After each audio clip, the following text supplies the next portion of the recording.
With USC great and NFL stud Frostee Rucker. The Trojans back in front. And LAFB founder Ryan Dyrud on the Believe Podcast Network and LAFBnetwork.com. This is your destination for Los Angeles football.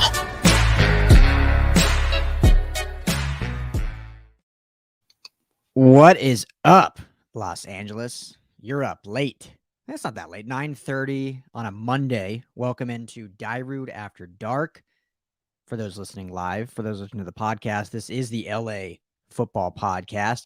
Always on the LA Football Network. Make sure to check us out. All of our great shows and articles we got covering your favorite Los Angeles football teams.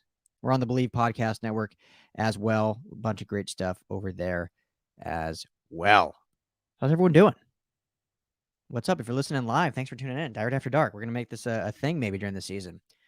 For me, it's easier just because then I put my daughter down and then I have a little bit of alone time to actually talk without screaming, yelling, clawing, and throwing things while I'm trying to, get this stuff done. But trying something a little different. So I'm going to give my live reaction to this game, this preseason game, Rams and Chargers, which was, interesting to cover because we cover both teams. So I have to look at it from like both teams' lenses. So I pre-recorded earlier today with Sosa Kremenjas of Locked On Rams. Also does a lot of great work for Pro Football Focus. So I pre-recorded with him the kind of the Rams side of the spectrum, some breakdown of that. So I'm going to start with that. I'm going to push that live, our conversation. Awesome. If you don't know Sosa, the dude is the man. Known him for a while now, does awesome work. So fun conversation there. And then after that conversation, then I will jump back on here and kind of give my live reaction on the Chargers spectrum and kind of what I thought of their play and whether we should be super excited, reserved, whatever. I've seen a lot of different opinions about there. Not really opinions, but different verbiage used for the feeling after that game. So, but yeah, awesome experience. I was there live at SoFi, had a blast, beautiful stadium. As you've heard, many have said, it did not disappoint. Being there with, some friends and my wife, we had a great time able to watch these two awesome Los Angeles teams that I think we're going to put on a show this year. And they're going to do some really, really, really cool things. So excited to get into this breakdown and hopefully throughout the season, we'll be able to do this a lot more. So show as always is brought to you by betonline.ag. Any gamblers out there? Hit me up in the comments. So hopefully throughout the show, please drop your comments, drop your questions that hopefully I can answer. Even during the interview with Sosa, I can still comment back on some of those within the chat, and then I can get to after that interview and break it down even further. So, let me know what you're thinking. But betonline.ag is our sponsor of the show. Head there today, whether you're on desktop or mobile. You get a 50% welcome bonus. It's free money. So if you're a gambler anyway, why not get free money? If you haven't been to BetOnline yet, head there. So without further ado, though, I think I've hit what I need to hit. Let's go ahead and jump in to this conversation with Sosa Kremenjas as we break down the Rams side of this Rams and Chargers preseason game. So here we go. Hope you enjoy. Rams fans, as I mentioned in the intro, back on the LA Football Podcast. Going to become a regular here soon, I think. And I would obviously love that because I love talking to my guy, Big Sosa. Sosa Kremenjas, he's on Locked On Rams. I'm sure you all know him well from that. Also does fantastic work for Pro Football Focus. What's up, brother? How you doing? Welcome to the show. Glad to have you. What's going on? Always good to be back, my friend. It's a good, reunion here. Football's back. We're finally back in the thick of things. So feels good to finally talk about football. No more speculation, no more this guy might make the roster. I don't know about this pick. Now it's really down to it. So it's fun, and I appreciate you having me.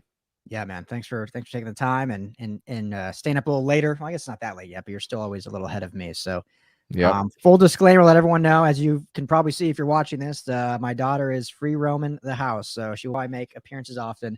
So to you, Sosa, sorry that will probably be distracting, but the joys of recording from home. So we'll see. At least it's not a weed whacker. That'd be worse, I think, which we've all dealt with. I think she's all right. I'm curious on her take on who stood out in this game. I know. We left her at home. We left her with the sister-in-law, so we didn't bring her to the game. She will go to one soon, but yeah, man. So we're talking all things Rams and Chargers preseason game one. Guys like us dive way too deep into these preseason games anyway, which is, it's why we do it. So first off, I guess let's keep it super broad. What stood out to you about this game? I know it's a very difficult question because a lot, but just some basic, just what stood out from this week 1 preseason game? I mean, first thing, it was great to just have football back, right? I mean, it feels good to finally have football back. Like I said, no more speculating. Now we actually got games to watch and guys to evaluate. But then for me, outside of SoFi Stadium, finally having fans and everything like that happening, the biggest thing was just like the player personnel. How did these guys perform? Who stood out? And I think, it was a lot of the names that we expected probably in terms of guys like quarterback Bryce Perkins, for example. Didn't really know what to expect in terms of the stat line, but watching this guy back at Virginia, you knew that he was an exciting player who could use his legs to create yardage on offense. And that's exactly what he did in this game. Of course, he was the only guy that scored a touchdown too. So kind of showed his ability there. And it gave me some sort of like a John Wolford vibe from, 2019 when he was in the preseason. So really enjoyed watching that. Of course, guys like tight end Jacob Harris, very exciting to watch, man. We knew this guy was probably going to be a dangerous receiving threat. Quite raw coming out of college, but as it looks right now, I mean, when you compare him to guys like Bryson Hopkins, for example, some of the other names at that tight end spot, it looks like he's already leapt them by, eons at this point. So for me, it was just more so the players in terms of the guys that actually performed. And it was fun because, like you mentioned, I don't know if this was pre-recording or not, but the Rams don't trot out starters, second string. Like these were some end of the roster guys. And presumably a lot of people, myself included, did not ever see a lot of these guys play before. So it was sort of like an introduction to, a lot of these guys, how they play, how they perform, what they do well, maybe what they don't do well. And it was great to just see all the rookies as well. The rookie class, Tutu Atwell, Ernest Jones, Jacob Harris, like I mentioned. So a lot of takeaways for sure. But, it was very fun for me to actually get to be introduced to a lot of these players, but also, get to expect a little bit out of guys like Jacob Harris too. Absolutely. Yeah. It's so fun to have football back. I was there. I was up with the peasants on the upper deck, but if you've been to SoFi, there's no bad seats. So it was amazing atmosphere, 68,000 plus for a preseason game, which was awesome. And, I saw a lot of, this isn't necessarily with the football game, but a lot of people afterwards, talking about the parking situation, which did take a long time. Oh, there we go. There's Mia knows about the parking. The concessions, the long lines, stuff like that. And a lot of that was true. I noticed a lot, but I was thinking today, I was like, here we are talking preseason and these players are working out kinks, coaches are working out kinks, what they do. And so I think we need to give a break to our SoFi staff because this was essentially the first go around of a football game. Like they're going to work out kinks. They're going to get together in the meeting rooms, drawing up on the whiteboard how to do things differently. So for those, I saw some angry people on Twitter about the parking situation and all that stuff. So I think they'll get that figured out. But go ahead. You look like you were going to say something. Yeah, I was going to say the same thing. It's their first time hosting fans, and it's a lot of fans, as you can imagine, probably more than most teams, considering, fans want to see the Chargers, the Rams, all that LA native stuff, and then, of course, the new stadium, too. So, don't be too harsh on them. We'll see how it goes when the regular season comes around, when the real stuff matters. But, I'm sure you guys had a great time either way. Yeah, if we were like week 8 or 9, then there could be something to gripe about. But, week 1 of preseason, the first time this many fans here. One suggestion I will have is, so the concession lines, I don't know how they were down in like the lower levels, but at least on the top, the concession lines were crazy long. I think I heard someone say that they got there at like the last few minutes of a quarter and didn't make it back until like halfway over the next quarter. But there's the guys that walk up and down in the stands selling beer. A lot of them, and I don't know if this was just this one game or it'll happen often, but they were actually posted up out in like the foyer, just like standing around. So we'd walk up like, are you selling beer? Like, oh yeah, like no line, just go up, get your Modelo or your Pacifico and head back to your seat. So we avoided, I never stood in a line while I was there. It was great. That's ideal. Everyone wants a couple of beers there. So yeah. So look for the guys with the big square bags and they'll just be standing out in the courtyards. But anyway, back to the actual football game. I was extremely impressed with, I know, 6 points on the board, not a lot of fireworks or stuff like that.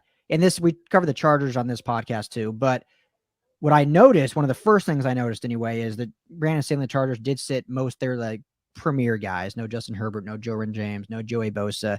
But just looking at the defense specifically, outside of the big, Bosa, Derwin, I think Chris Harris, almost all the other starters played on defense. I mean, you had Kaiser White, Andrew Tranquil, And I don't think Kenneth Murray played because he tweaked something earlier in the week. But both those guys were out there. They had a lot of their big defensive linemen out there. Obviously, Asante Samuel Jr. is a rookie, but he's slated to potentially be a starter. He was out there a lot of the game.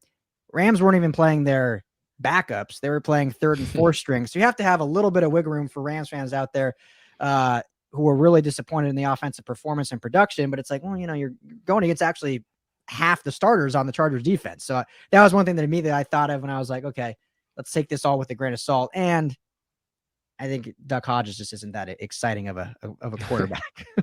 Yeah, that's the thing that I hate about the preseason is I feel like a lot of people just focus on the wrong things. It's like the score of the game does not matter. Yep. Some teams, like you mentioned, are going to start their starters. I mean, Patrick Mahomes played. Patrick Mahomes actually took snaps for the Kansas City Chiefs. This guy is the best quarterback in football, and he's taking snaps. So everyone goes about it differently. You got a lot of teams that are very vanilla in their schemes. And then you got a team like the Chicago Bears who are throwing tight end throwbacks for, long touchdowns with Justin Fields out there, which is weird. You don't usually see that in preseason. So just focus on the players themselves and see how they perform compared, to the peers on their roster and that are, they're fighting against for playing time and roster spots. So you got to take it with a grain of salt, like you said. But, it was like the Rams were kind of sending out the B team or the C team versus, the Chargers sending out a lot more established type players.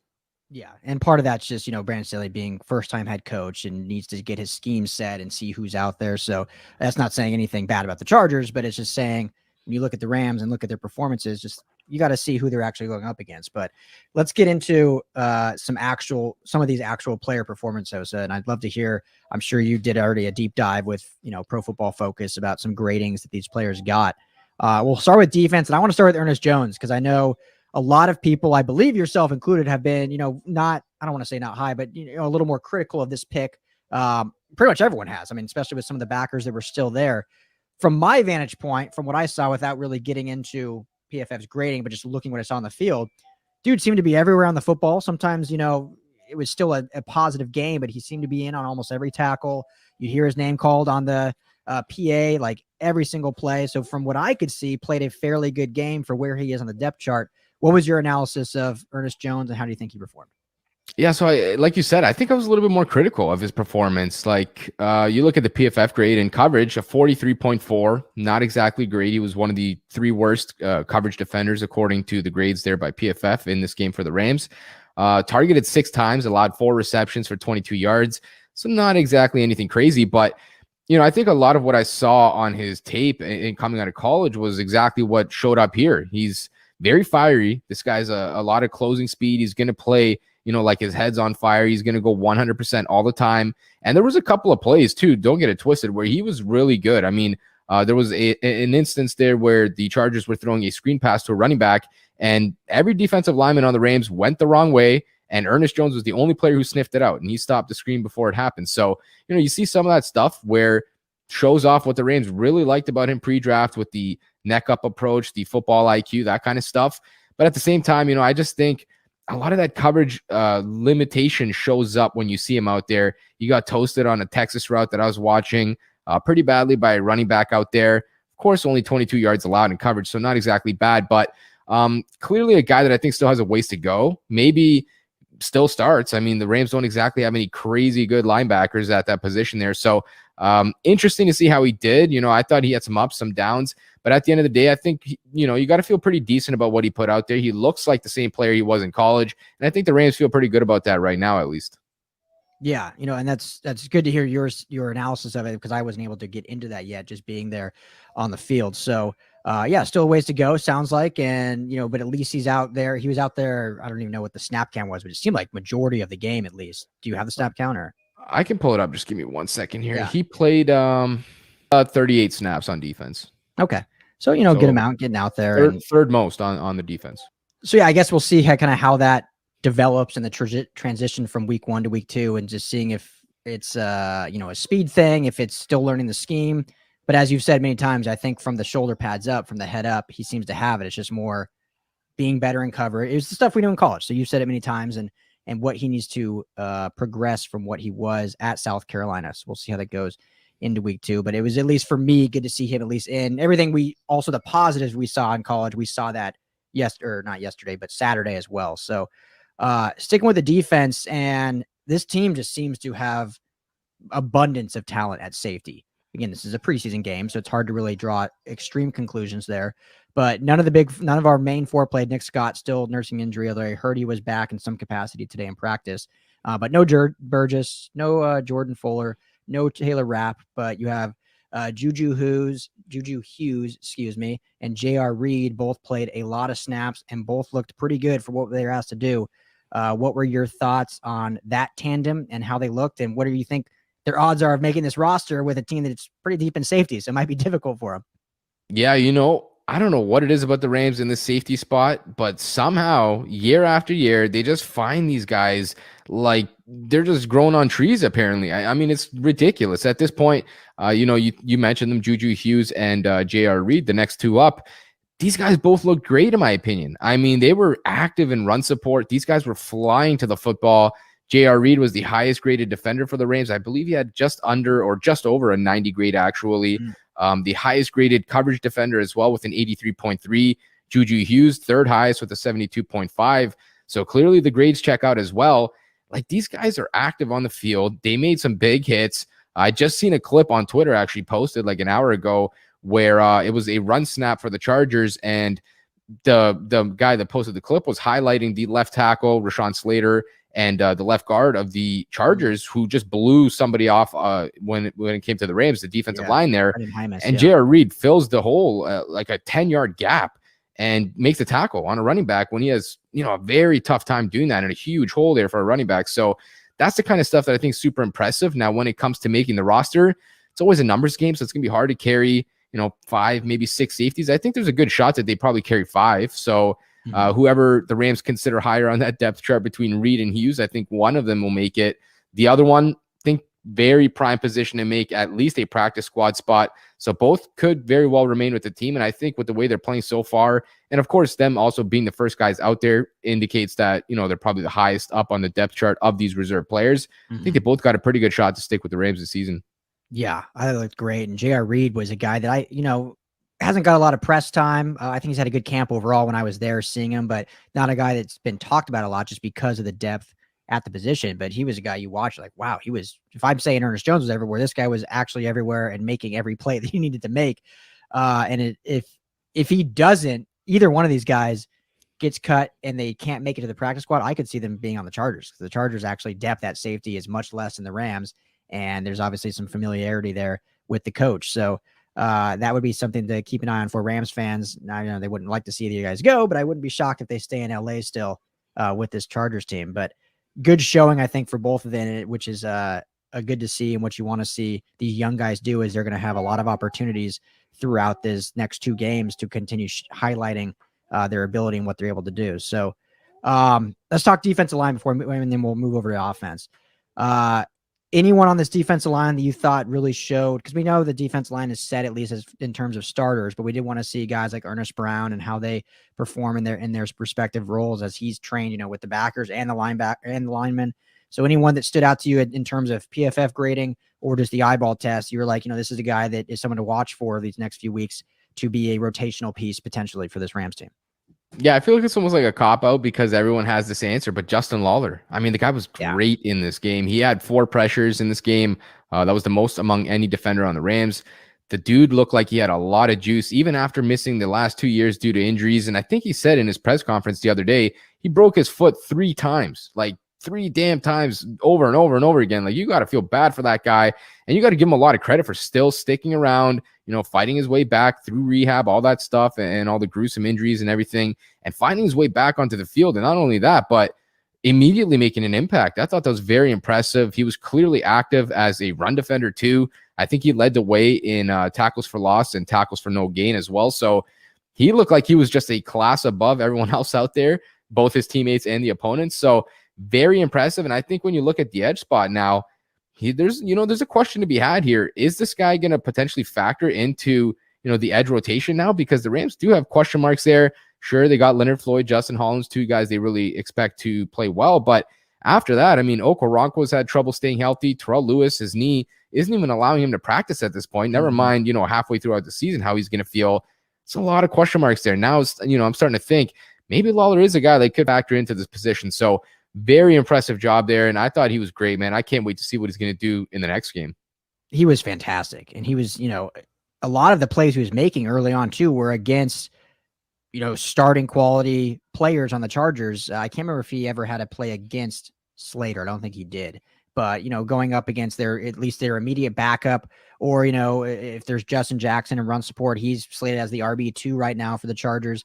Joshua Kelly also battling for the RB2, so going up against running backs. So he wasn't just doing this against scrubs. He had a really, really good game, was almost unblockable.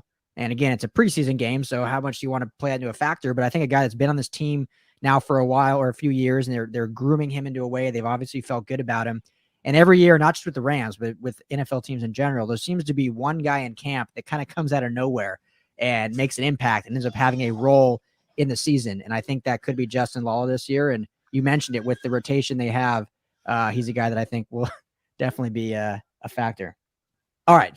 But let's move over to the offense now, because it's really not a lot of exciting things, I guess, to talk about, but maybe some stuff we can try to dig into and see what we can analyze. RB2 is a huge question mark for this team with the loss of Cam Akers and Darrell Henderson as the incumbent number one. Sean McVay obviously loves the guy. He's not going to play at all during preseason.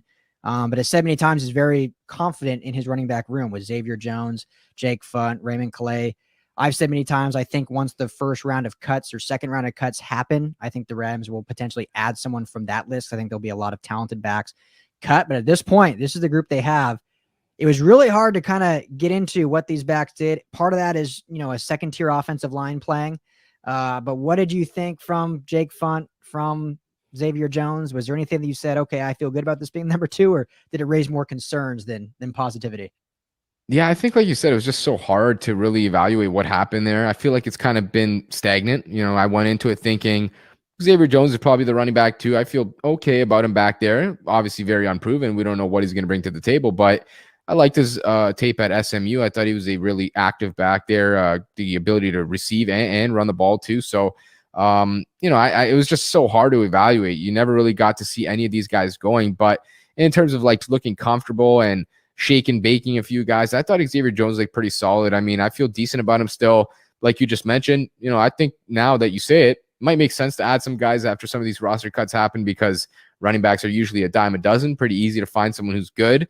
But I feel like they probably are stagnant right now with what happened at that running back room. Jake Funk, I mean, he looked okay in pass protection, same as Xavier Jones. None of those guys allowed a pressure, which is obviously good. That's kind of what you want from those guys. But in terms of the running aspect, I mean, you just couldn't see any of them get going. I wish that the offensive line was able to create a little bit more to allow them to get to that second level, so we could see, some of that natural talent start to show, but just really hard to see in that game. Yeah, it was tough even being there, just because, there wasn't a lot of running room. And I know there's concerns, and I'll let you comment on this. There's definitely people that are concerned about the number two offensive line unit, as there should be. But I think also a point I would make is you definitely shouldn't, knock on wood, ever have 5 non-starters on your offensive line playing at once in a regular season game. Yeah, they're going to have injuries, but it's like you'll plug one guy in. You're still going to have, hopefully a majority of your starters in there, and then your best, the next guy, man up.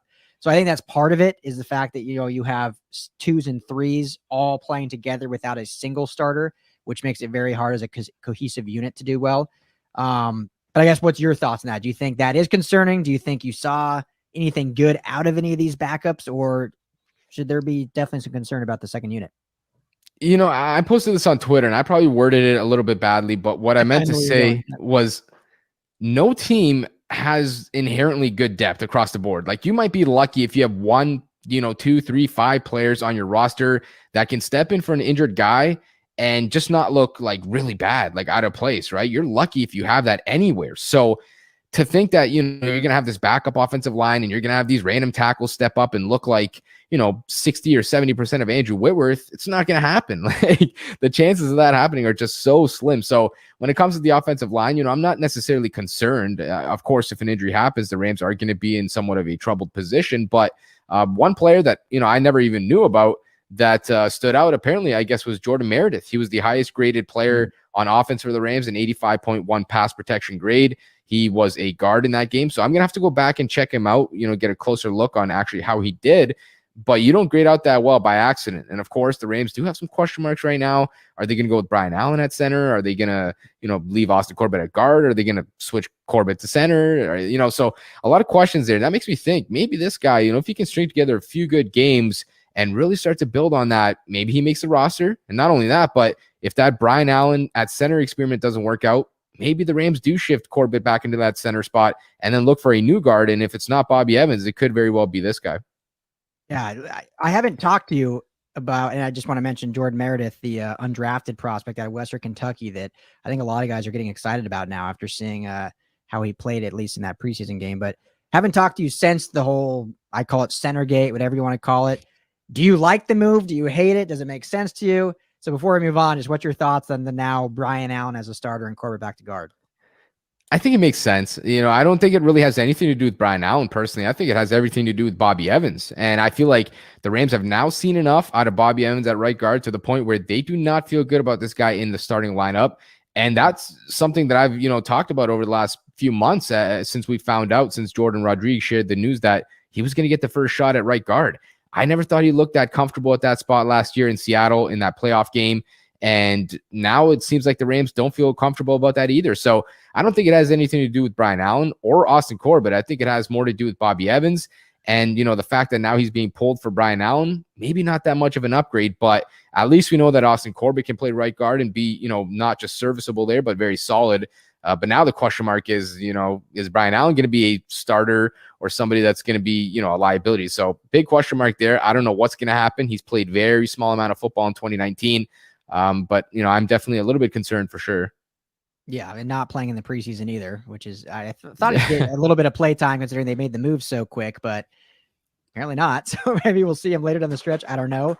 But yeah, I agree with you. I said the same thing. I think this is more about not a concern over Austin Corbett, but a concern over Bobby Evans and feeling like Corbett was the best man at guard, and then Allen was less of a liability at center than Bobby Evans would be at guard. So yeah, we'll see how it plays out the next few weeks. So we got to get to Jacob Harris. He's been the talk of the offseason anyway, after being drafted at UCF, the freakish athlete that he is, displaying just the height, the speed, the hands, everything he can do in this offense. And there's a lot of excitement.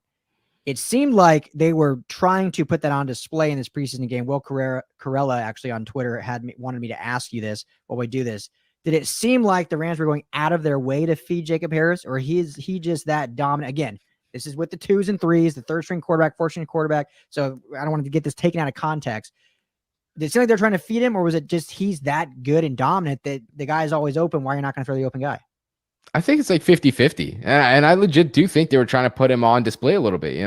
This is a guy, like you said, has stood out all of training camp. And I think they wanted, to continue building that confidence in him. And when you start to see that you can actually play against these guys and start to dominate, you start to get that belief in your mind that, I do belong here and I can make plays. And so I think it's kind of like a self-confidence type of thing. But at the same time, the backup quarterbacks, they've been repping with this guy probably a lot throughout training camp now. They probably feel pretty good about his chances winning compared to some of the other guys on the roster. So can't really fault those guys for wanting to target him. I think it made sense. And man, like you said, this guy's exciting. I mean, he's exciting. He's a good player.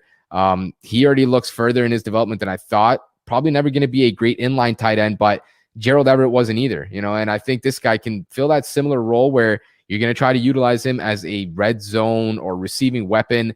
And they, put that into the test a little bit in that first game. You've seen him get a jump ball in the end zone there on a fade and almost brings it down. You've seen another play where he catches a touchdown, a 21-yard touchdown, but it was out of bounds. So everything that I kind of expected out of this guy, they're going to line him up in the single set, in a 3-by-1 on his own side and let him go vertical. Everything I expected, they kind of showed. So it was very fun to see. And this guy's a dangerous player. I think he's going to be one definitely to watch, not only throughout the preseason, but definitely in the regular season too. Yeah, it's fun when you see all the hype around practice, and then again, it's preseason, but see it happen in an actual game situation. You can say, okay, I get why there's some hype around this guy.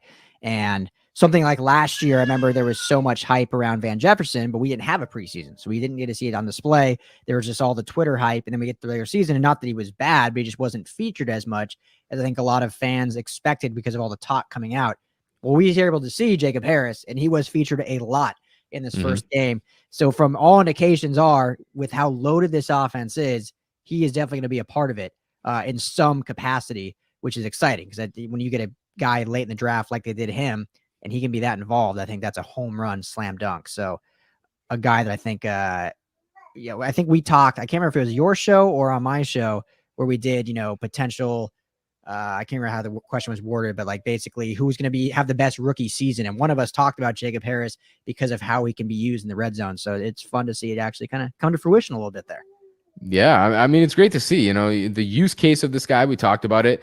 It was exactly what they did in game 1. And such a good athlete that even if he doesn't know what he's doing out there, he's probably still going to win a little bit because he's just so hard to guard. I mean, they don't make 6'5", run a 4 flat 40 and jump 40 inches. They don't make many of those guys. So a great guy that you want to pick in the middle rounds of the draft and try to develop. And, so far it looks like the Rams might have another hit.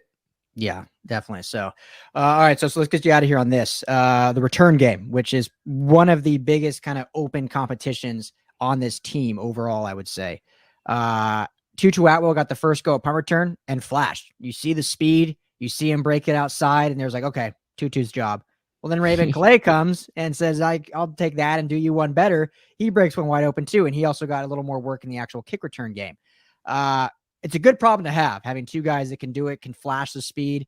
What were your thoughts on them? Do you think, is there one guy you like better?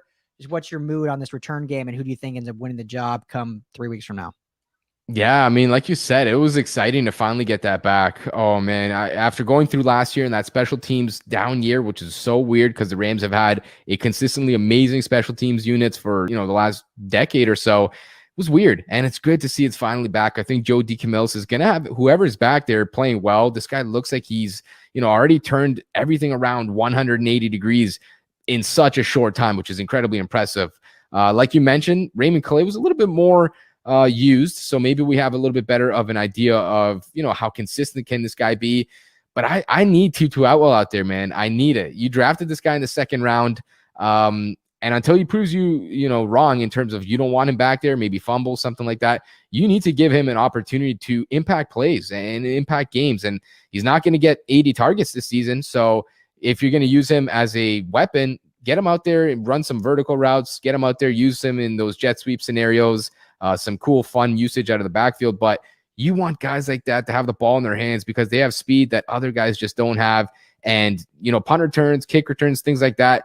That's a free way to get this guy, 5, 7, 8, maybe 10 touches a week. And you're not going to get that as a receiver, not on this team with this depth. So I would go Tutu Atwell first, but I think either way, you're probably very set with either of these guys. And I think you're going to see, a lot more productive of a punt return, kick return, special teams units compared to last year. Yeah, I think overall fans should be very excited about who's going to be back there because we saw them both flash.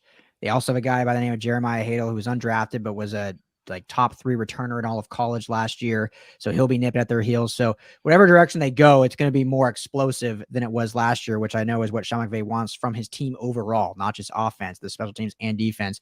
You want explosiveness, and either of those guys or Hadel will give you that. Although we did not see him in this one catching kicks. So good stuff. Exciting. I think this game I feel like afterwards there wasn't a lot of positivity around just because you score 6 points, you lose, even though the score means nothing. But I think there's definitely some good things to take from it, from these depth pieces that we saw. Again, no starters played. 35 in total didn't play. So it's more of a, third, fourth stringers, bubble players fighting for a roster spot, but some good stuff. And we didn't even talk about Bryson Perkins, or we didn't talk about either Bryson Hopkins or Bryce Perkins. I blended those two together. And I think Hopkins did not play much at all. Perkins played well when he was out there. So some things that we'll look forward to in the next week as we see that playing time probably increase for the both of them. So Sosa, you're the man as always. Thanks for putting up with the noise down here in Pasadena and jumping on with me as always. So where can everyone find you? I know all the stuff, but let me let you plug everywhere you are. Yeah. I mean, probably most people know where I'm at by now. On Twitter at QB's MEP. You can find any fantasy football advice that you need on Pro Football Focus. I'm back to writing now, a couple articles per week, dropping some cool, interesting stuff there. And of course, every day, Monday through Friday at the Locked On Rams podcast, we're going to cover everything you need to know about the Rams and have conversations like this with Ryan too. So appreciate you having me, brother. And it's always fun. I can't wait to see what happens in the second game. Hopefully we get a lot more to talk about. I think so. Yeah, I think so too. And I'm entering my 5th year of a dynasty league. It's a big money dynasty league. Haven't been doing too hot, so I'm gonna need these PFF articles from you. Hopefully, dynasty's hard because you're kind of stuck with your roster than doing a few trades, but I'm looking for you. So hopefully, they'll get me this year. Yeah. Dynasty is a different animal, man. You got to be invested. It's a whole thing. It's fun though because you get to really craft your team and you get to see play over the long haul too. It's not a yearly thing. Yeah, I hear you. Last question before I get you out of here. Are you making out here to LA for a game this year? You think is that in the works? Maybe. It's tough, man. It's like half of it is tough because like this is the job now. So it's like I have to balance watching a game and not being able to know what happened in a game and then needing a podcast right after and then needing to write right after, which is making it tough. But at the same time, the travel stuff, with the COVID stuff, it's like quarantine this. So most likely not. I don't want to, set any expectations high. Hopefully, but I can't guarantee anything. So I'm going to say most likely not, but I would definitely like to get out there and see SoFi Stadium for sure. Yeah. Well, if you make it first couple rounds on me. If you don't, I'll get you a couple virtual rounds. We can enjoy a game brew during the game or something. We'll make it happen. That sounds good to me, my man. Me too, apparently. Milk only for her. But, thanks, dude. I appreciate you as always. So enjoy the rest of your night. Everyone make sure to check out Locked On Rams 5 days a week. So if you're not listening to the LA Football Podcast, Sosa's got you covered there on all your Ram stuff. So, all right, brother, take care. Be safe. I'm sure we'll talk to you here in just a couple weeks. Yes, sir. Cheers. All right. Huge thanks to Big Sos, my man. Always love getting him on and talking some Rams ball. So hopefully that was insightful for all your Rams fans out there. A lot of good stuff, we said it a bunch for the level or the talent level that was on the field. We saw some good things. It's hard as a casual fan to look at the box score or even just see like, oh, they only got in the end zone once.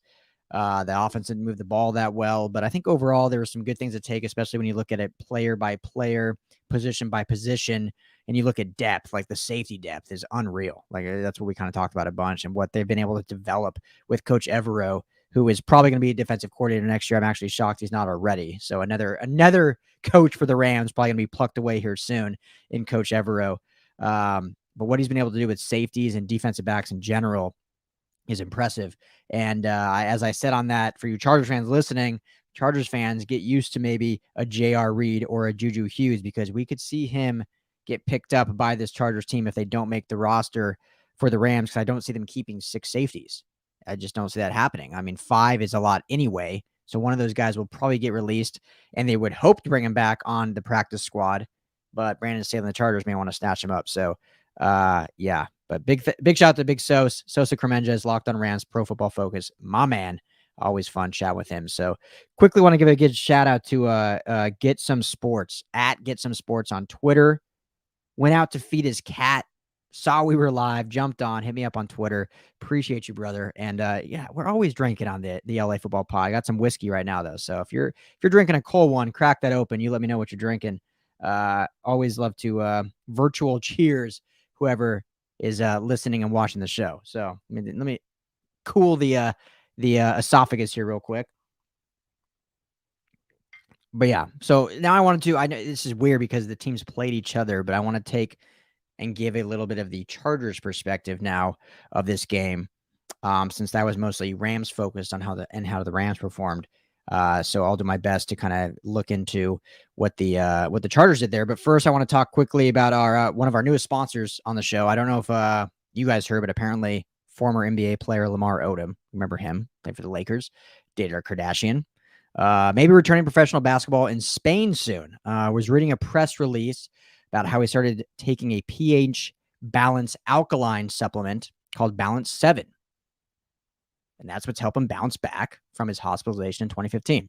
So he even said, and I quote, "I have an enormous amount of energy, which is good for me. It's important when working out. I always need energy to level up."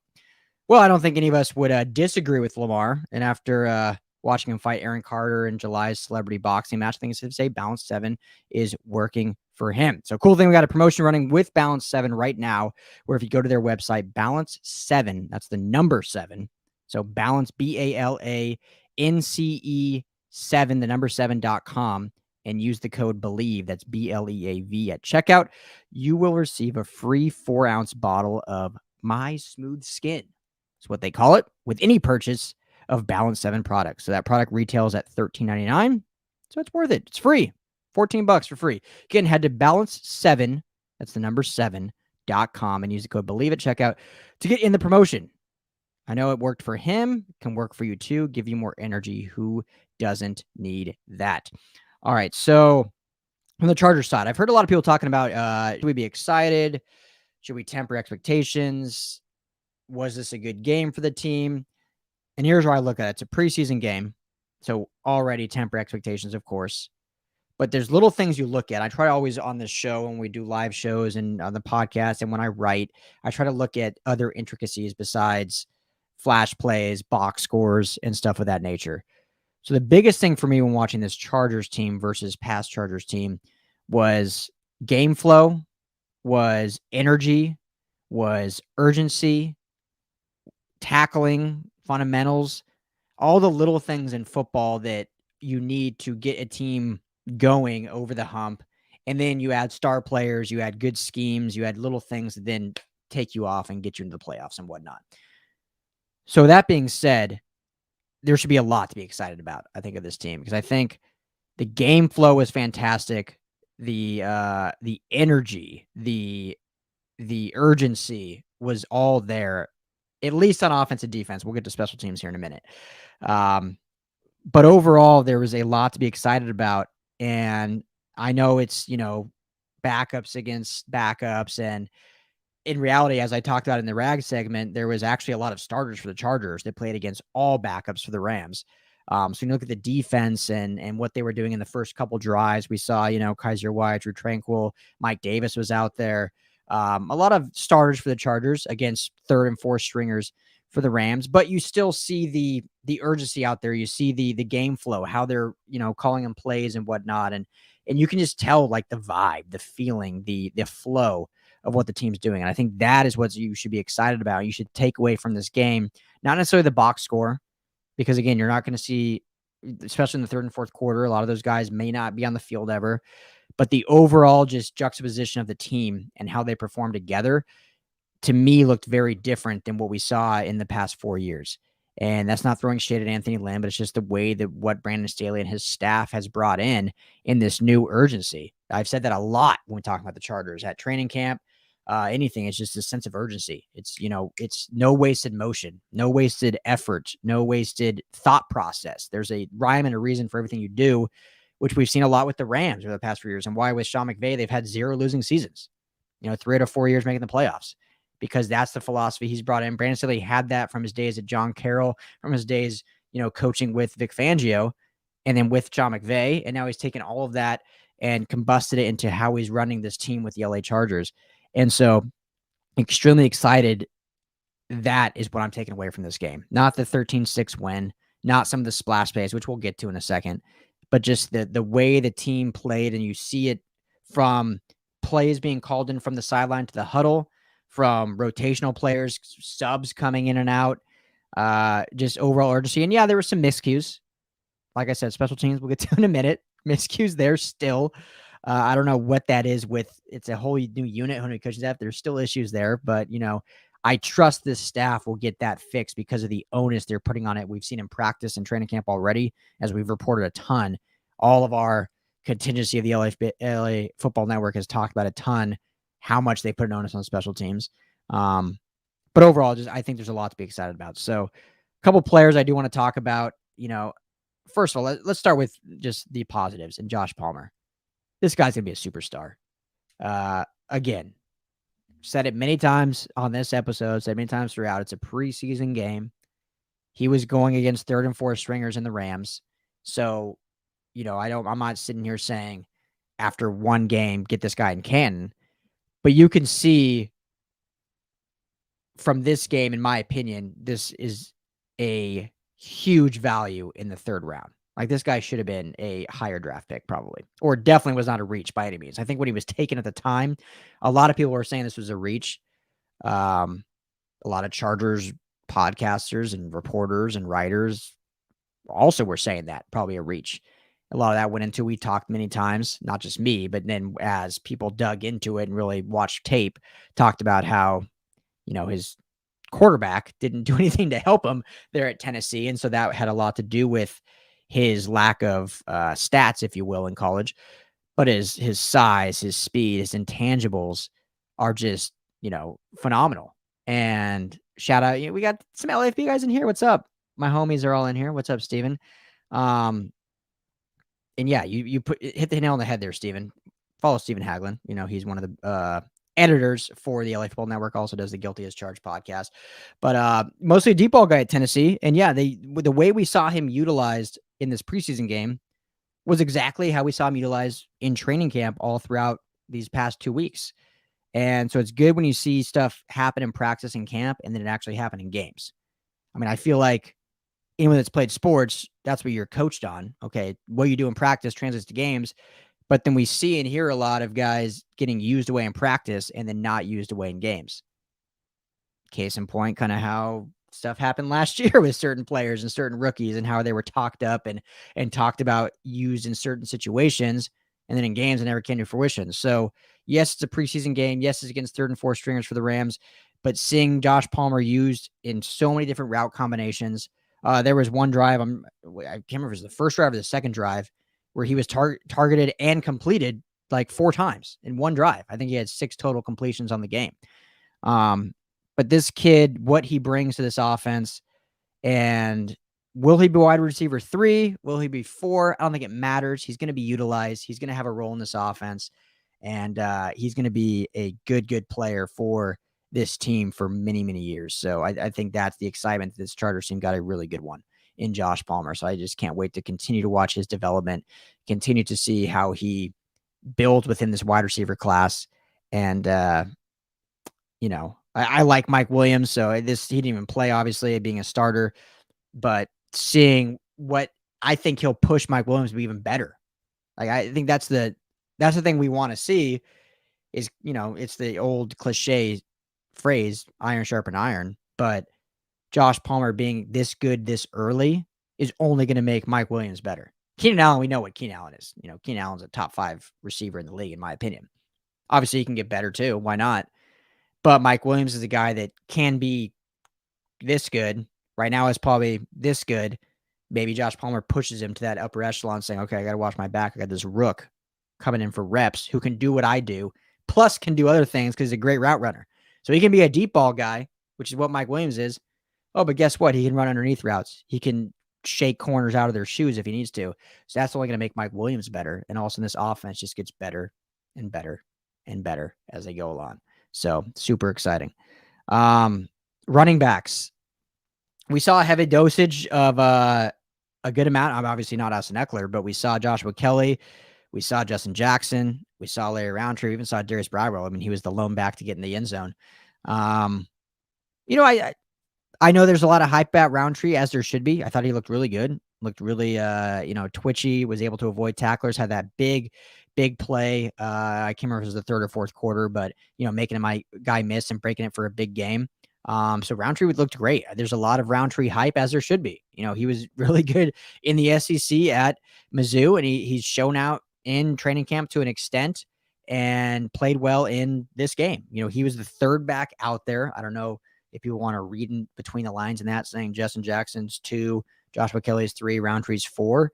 I think at this point, it's a respect thing. And I've said all along that Brandon Staley doesn't play favorites. The best player will play, but you still want to give a player his due, going through camp. And then once you get through camp, you evaluate, okay, we've seen all the reps. We've seen everyone get their opportunity. Now I don't give a crap where they were drafted or where they came from or whatnot. Let's put the best player. But, you let guys kind of build bricks and stack them and see where they got. Kelly had some nice plays, not a great average, 2.4 yard average. Justin Jackson had a couple, decent runs, but overall 2.6 average.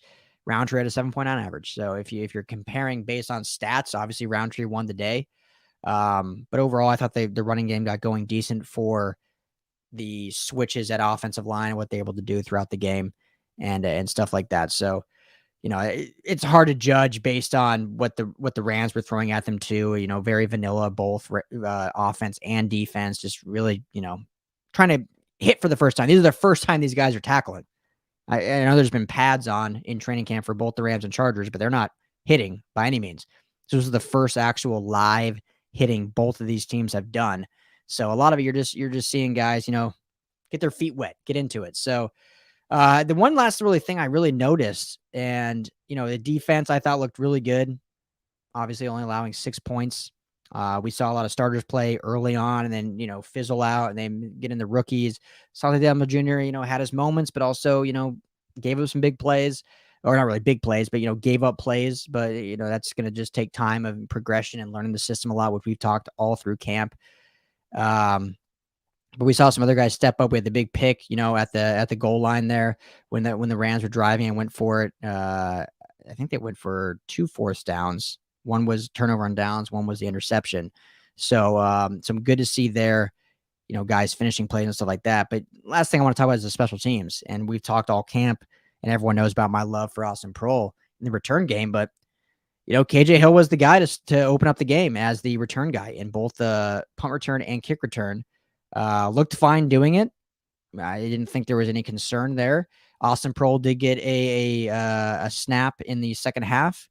And, so no fumbles there on special teams, which is good. So I think they're at this point, based on that, KJ Hill's kind of, the leader in the clubhouse, and Austin Proehl will have to prove that he can do more in the offense. Did have a catch also in the offense with the third team once Easton Stick was out there. Interesting. I don't know if anyone knew this. I'm sure people knew this, but no one's really talked about it. Easton Stick, I know there's a lot of Easton Stick hate, but he was 7 for 7 on the day. No incompletions. Less reps than I expected. I know we all expected this to be a competition for quarterback 2, and I think it's been pretty well reported by everyone, beat writers, LAFB Network, all the podcasts, that Chase Daniel's the clear number 2 quarterback. This game showed that, as Daniel played pretty much 3 quarters, finished with 24 attempts. Easton Stick just came in the fourth and, finished with 7, but he was 7 for 7. So, hey, something to take from that. Something fun there.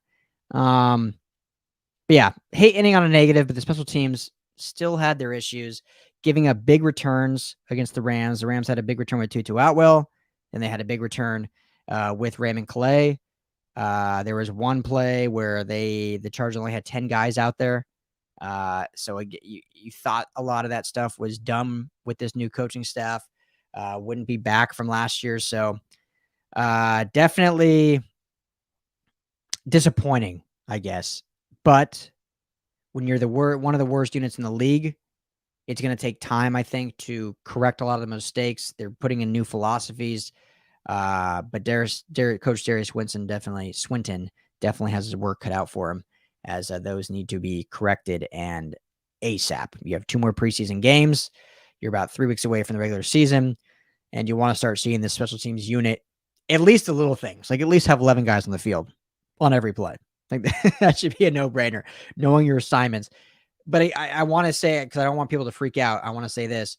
When you're implementing so much new stuff with the new coaching staff, there's so much unknown. You have new guys coming in. They're testing out so much. Like if you've been at training camp, they do a ton of special teams work, and you have 40 plus guys all essentially trying out for all these roles.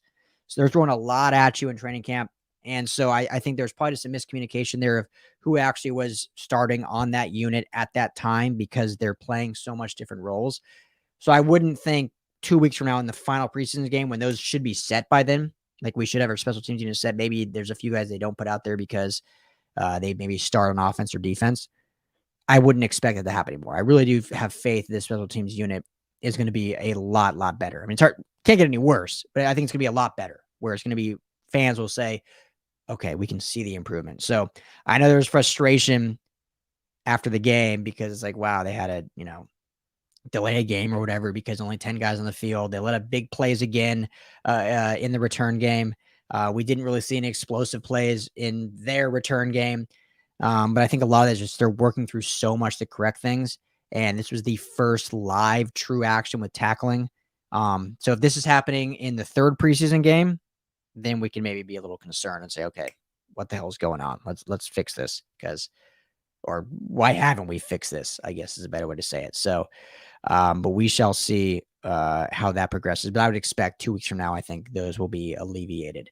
So I don't want anyone to, throw the throw the white flag up or whatever, or just be so deeply concerned because of what they saw on special teams. I think they'll be good.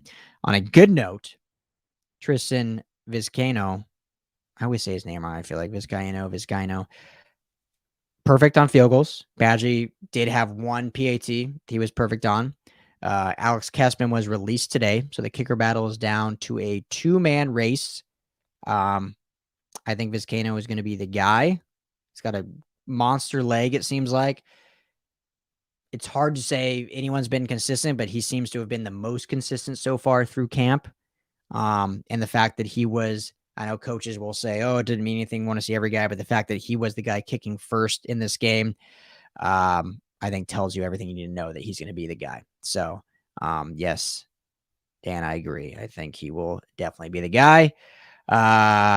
Steven, yeah, tough news on Jackson. You know, another tweaked, forgive me if I'm wrong. I've been dealing with so much news going on. I think it was a hammy that he tweaked a little bit.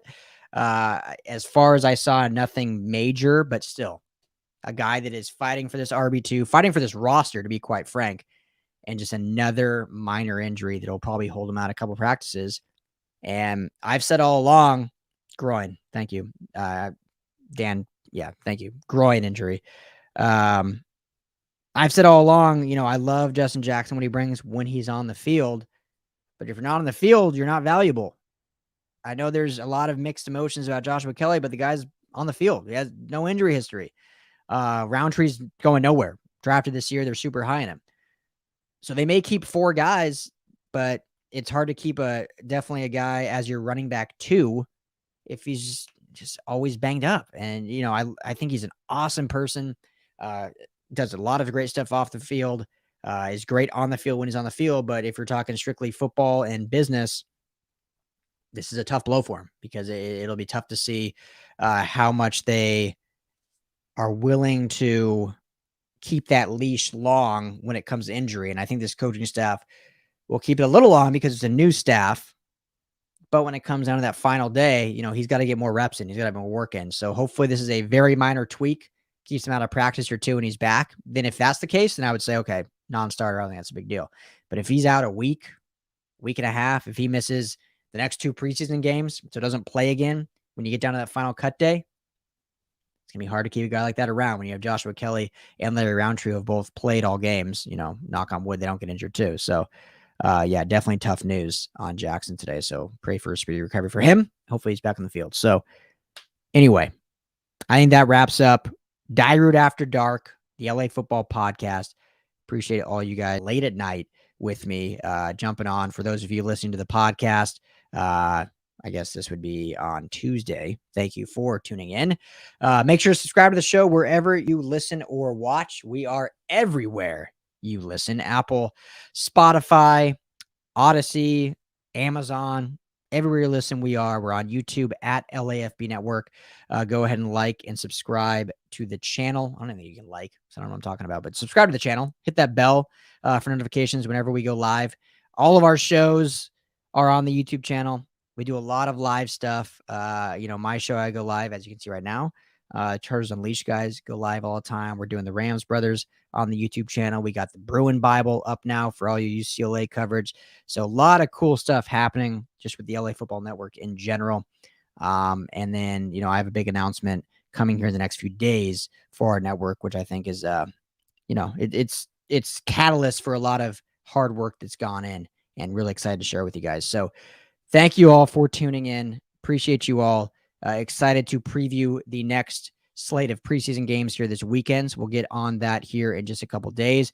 Got a couple great guests coming up for UCLA and USC as we preview, or not really preview, but we look at their fall practices thus far. So some people that have been at their practices and give a lot of good insight about some great players and some great play going on, and a lot of excitement going into this new Pac-12 season. So that'll be coming up later in the week as well. So make sure to stay tuned.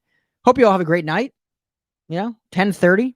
Not too late, but, you know, a little later. So appreciate you all. Take care. Sleep good. We'll talk to you tomorrow. Hit me up on Twitter at Ryan Dyrud, LAFB, the main account at LAFB Network. We'll love to talk football or just anything about life with you and connect. So we'll talk to you guys all here soon, and have a great evening.